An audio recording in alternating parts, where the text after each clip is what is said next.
Dante's a no-holds-barred, unrelenting, never say die, just not going to give in. If anything sort of confronts him, he's ready to go up against it.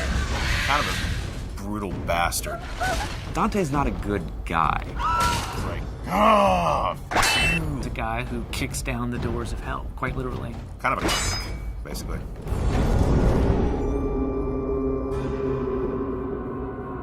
The thing about hell is it's hard to find someone who could stand up to all that. And that's really what the impetus to make our character as badass as he became. The poet, as he goes through hell, he's fainting, and Virgil picks him up and carries him over spots. And that's not a character that we could use for a hero. Real Dante was in Florence during the Civil War. He was more of a politician. We wanted something a little bit more, and so we made the bold choice to give him a pass as a crusader. He's had a pretty tragic and, screwed up past. A lot of things in his past that haunt him. It's definitely not some straight sort of action hero. I like the fact that he's a little bit more human. I mean, obviously he's wielding this giant scythe that most of us couldn't lift, and I know it because we built one for Comic-Con. So he's definitely, superhuman in that sense. But there are certainly moments in the game where he's not sure if he can go on. I think the story kind of demanded that he be a little bit more complex.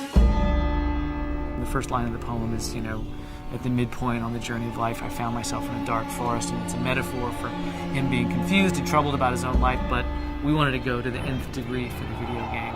And so we wanted him to basically have committed all these horrible sins. Dante is guilty of all 9 sins and then some. Definitely start to see how his family factors into it, and you might start to see some familiar faces as you're going through hell and how that sort of messes with him. He's done a lot of bad things in his life. I think one of the important things is as you play through the game, you realize that Dante also tries to redeem himself. The tapestry on Dante's chest is basically this enormous symbol of guilt for him, summing up all the terrible deeds that he's done or all the terrible moments and memories of his life. The tapestry represents Dante's realization that he needs to suffer for his sins, the same way that people have suffered by his hand. Remembering things, he's remembering horrible things, so we wanted them to be like nightmares, And we knew that we wanted a really cool mechanism for showing those kind of flashbacks in the game. He's literally wearing the sins of his past sewn into his chest, and he's the one who's sewn them in there. We unfold his past transgressions through a series of flashbacks.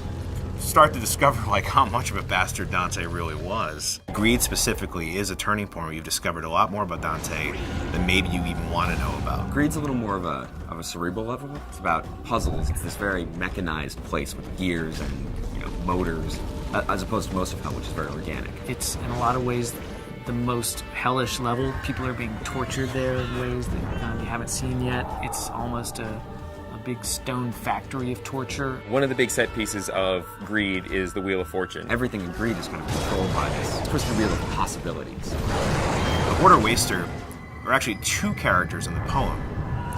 We've combined them into one. Technically are 2 people, but they've been sewn together. One wants to hoard, collect wealth, the other wants to constantly expend wealth. And they're stuck together for an eternity to sort it out amongst themselves. Greed is all about torture and teasing people with the lure of gold and ripping them apart as they reach for this. Totally different sort of environment. You got molten gold sort of dripping on the sides. It's a complex level, but it's pretty fun to go through. Greed's an interesting level because it's really kind of the beginning of Act 2 in a lot of ways. You're going to leave Greed behind, descend down into the 5th circle, and which is anger, and that's where the putrid swamp of the river Styx begins.